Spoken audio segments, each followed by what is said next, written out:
ঔষধি গুণাগুণৰ উৎকৃষ্টতাৰ বাবে ইয়াক মিৰাকল ট্ৰী অৰ্থাৎ চমৎকাৰ বৃক্ষ আখ্যা দিয়া হৈছে। বহু শতিকাৰ পৰা ইয়াক আয়ুৰ্বেদ আৰু সিদ্ধ চিকিৎসা প্ৰণালীত বহুলভাৱে ব্যৱহাৰ কৰি অহা হৈছে।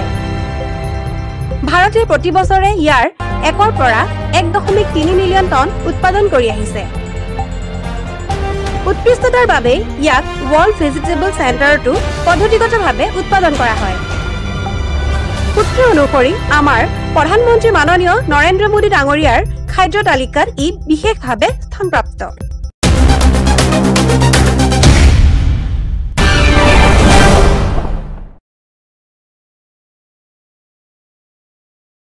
নমস্কাৰ, আজি আমি সজিনাৰ ঔষধি গুণাগুণৰ বিষয়ে আলোচনা কৰিম। তাৰ আগতে বিশ্বৰ আজব খবৰবোৰৰ ওপৰত বনোৱা আমাৰ নতুন চেনেল ৱৰ্ল্ড বিজাৰ ফেক্টছ সাবস্ক্ৰাইব কৰিবলৈ নাপাহৰিব। Bizarre Facts, Assamese. Welcome back. সজিনা এবিধ বৃক্ষজাতীয় উদ্ভিদ। কুহৰ পৰা শিপালৈকে গোটেই গছজোপাৰ প্ৰতিটো অংগই ঔষধি গুণাগুণেৰে পৰিপূৰ্ণ। ইয়াৰ উৎপত্তিৰ মূল স্থল ভাৰত। বৰ্তমান পৃথিৱীৰ বিভিন্ন দেশত ইয়াৰ উৎপাদন হয়। সজিনাৰ প্ৰতিটো অংগই পুষ্টিকাৰিতাৰে পৰিপূৰ্ণ। ইয়াত কমলাতকৈ 7 গুণ বেছি ভিটামিন চি, গাজৰতকৈ 10 গুণ বেছি ভিটামিন এ, গাখীৰতকৈ 17 গুণ বেছি কেলচিয়াম, দৈতকৈ 9 গুণ বেছি প্ৰটিন, কলতকৈ 15 গুণ বেছি পটেছিয়াম আৰু পালেঙতকৈ 25 গুণ বেছি আইৰণ থাকে। বিভিন্ন ঠাইত ইয়াক বিভিন্ন নামেৰে জনা যায়। ইংৰাজীত কোৱা হয় মৰিংগা বা ড্ৰামষ্টিক। ইয়াৰ বৈজ্ঞানিক নাম মৰিংগা অলিফেৰা। সজিনাৰ পাত, ফল, চিৰা, গুটি, ফুল আটাইবোৰ খাদ্য হিচাপে ব্যৱহাৰ হয়। ইয়াৰ পৰা চব্জি, চুপ, তৰকাৰী, সালাড আদি তৈয়াৰ কৰি খোৱা হয়। বিভিন্ন দেশত সজিনাৰ পৰা তৈয়াৰ কৰা কিছুমান ব্যঞ্জন হৈছে বাৰ্মিজ টেঙা চুপ, থাইলেণ্ডৰ তৰকাৰী, ফিলিপিনৰ মাছৰ চুপ ইত্যাদি। বহুতো বহুজাতিক কোম্পানীয়ে সজিনাৰ পৰা তৈয়াৰ কৰা বিভিন্ন সামগ্ৰী বজাৰত বিক্ৰী কৰি আহিছে। আহক আমি সজিনাৰ ঔষধি গুণাগুণবোৰ আলোচনা কৰোঁ।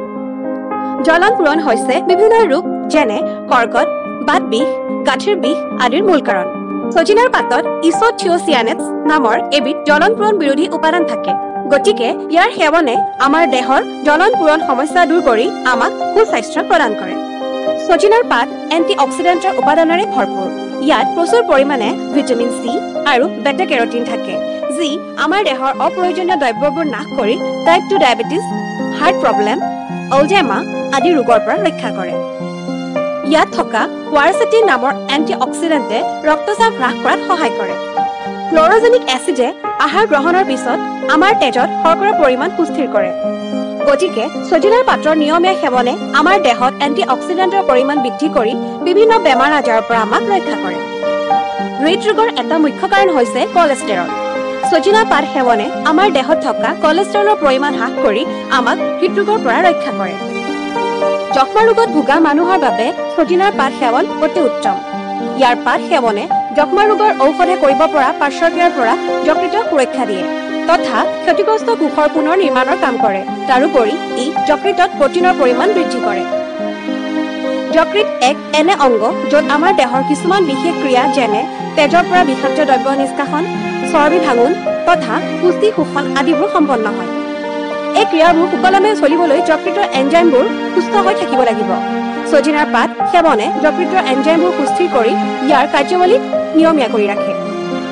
পৃথিৱীৰ বিভিন্ন দেশত আৰ্ছেনিকৰ বিষক্ৰিয়া আজিৰ দিনত এক সঘনে দেখা পোৱা সমস্যা।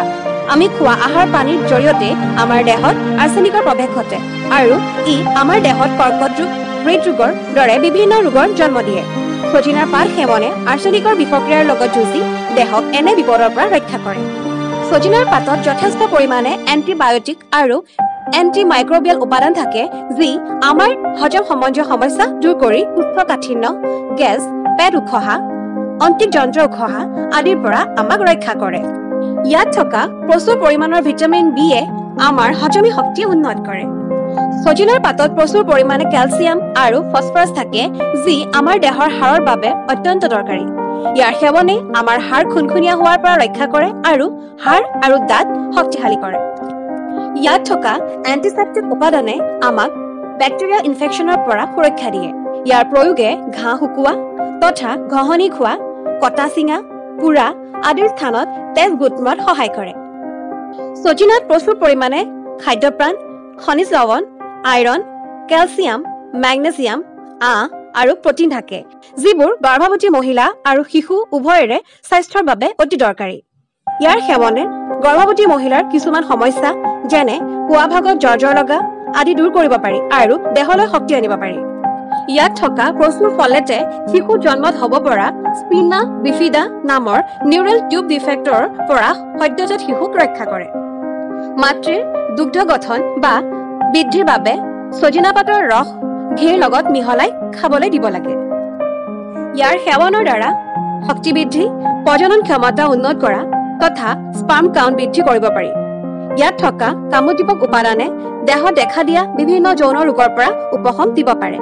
ইয়াৰ সেৱনে দেহৰ শক্তিহানি নোহোৱাকৈ অতিৰিক্ত চৰ্বি গলাই ওজন কমোৱাৰ কাম কৰে।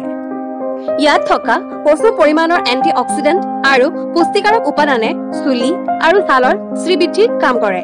ইয়াৰ সেৱনে তথা প্ৰয়োগে কপালৰ ৰেখাৰ দাগ, ছাল সুতুৰাসুতুৰ পৰা শাল মইনা আদি নোহোৱা কৰি ছালখন সতেজ আৰু নিমজ কৰি তোলে। ইয়াৰ পাতৰ প্ৰলেপ মূৰত সানি উফি নোহোৱা কৰিব পাৰি, চুলি সৰা বন্ধ কৰিব পাৰি আৰু চুলি বৃদ্ধি ঘটাব পাৰি। ইয়াত থকা ভিটামিন চি আৰু ইয়ে স্নায়ুবিক বিসংগতিৰ বিৰুদ্ধে যুঁজে আৰু মগজু কাৰ্যাৱলী উন্নত কৰে। সজিনা পাতৰ সেৱনে আমাৰ দেহৰ বিভিন্ন নিউৰোট্ৰেন্সমিটাৰ যেনে চিৰ'টনিন, ডপামাইন, ন'ৰাড্ৰিনেলাইন আদিৰ উৎপাদন সুস্থিৰ কৰে, যিবোৰ আমাৰ স্মৃতিশক্তি, মনৰ অৱস্থা তথা প্ৰতিক্ৰিয়া সৃষ্টি আদিৰ বাবে অত্যন্ত প্ৰয়োজনীয়। মাইগ্ৰেনৰ দৰে মূৰৰ বিষত ভোগা মানুহে সজিনা পাত নিয়মীয়াকৈ সেৱন কৰি তাৰ পৰা উপশম পাব পাৰে। ইয়াৰ সেৱনে আমাৰ দেহ পৰিষ্কাৰ কৰি বিষমুক্ত কৰে, আমাৰ প্ৰতিৰোধ ক্ষমতা বৃদ্ধি কৰে আৰু দেহক শক্তি যোগায়। বহু ক্ষেত্ৰত সজিনাই হাঁপানি ৰোগৰ তীব্ৰতাক ৰোধ কৰাৰ কাম কৰে তথা বংক্ৰিয়াল অৱৰোধ প্ৰতিহত কৰে, হাওঁফাওঁৰ কাৰ্যাৱলী উন্নত কৰে তথা উশাহ নিশাহ লোৱা সুগম কৰে। ইয়াৰ ৰস নিয়মীয়া সেৱন কৰি বৃক্ক, মূত্ৰাশয় তথা গৰ্ভাশয়ত পাথৰ হোৱাৰ পৰা ৰক্ষা পাব পাৰি। সজিনাত আমাৰ দৃষ্টিশক্তি উন্নত কৰিব পৰা বিভিন্ন উপাদান থাকে, যাৰ বাবে কেটাৰেক্ট, শুকান চকুৰ দৰে সমস্যা, চকুৰ ধমনী বাঢ়ি বিয়পি পৰা, চকুৰ কেশিকাৰ ছাল ডাঠ হোৱা, ৰেটিনাৰ বিসংগতি আদিবোৰ ৰোধ কৰি আমাৰ চকুযোৰ স্বাস্থ্যৱান কৰি ৰখাত সহায় কৰে। ইয়াৰ ৰস সেৱনে খাদ্যৰ পৰা আইৰণ শোষণ কৰি দেহত লোহিত ৰক্তকণা গঠন বৃদ্ধি কৰে আৰু ৰক্তহীনতা দূৰ কৰে। তাৰোপৰি ই এক উত্তম তেজ পৰিষ্কাৰক। ইয়াৰ সেৱনে তেজত থকা অপ্ৰয়োজনীয় পদাৰ্থবোৰ নিষ্কাশন কৰে আৰু ৰক্তৰ প্ৰবাহ সুগম কৰে। ইয়াত থকা ভিটামিন এ, চি, বেটা কেৰটিন আৰু নিয়াজিমিচিনে কৰ্কট ৰোগ সৃষ্টি কৰা কোষৰ গঠন প্ৰতিহত কৰি আমাৰ দেহক সেই ৰোগৰ পৰা প্ৰতিৰক্ষা কৰে।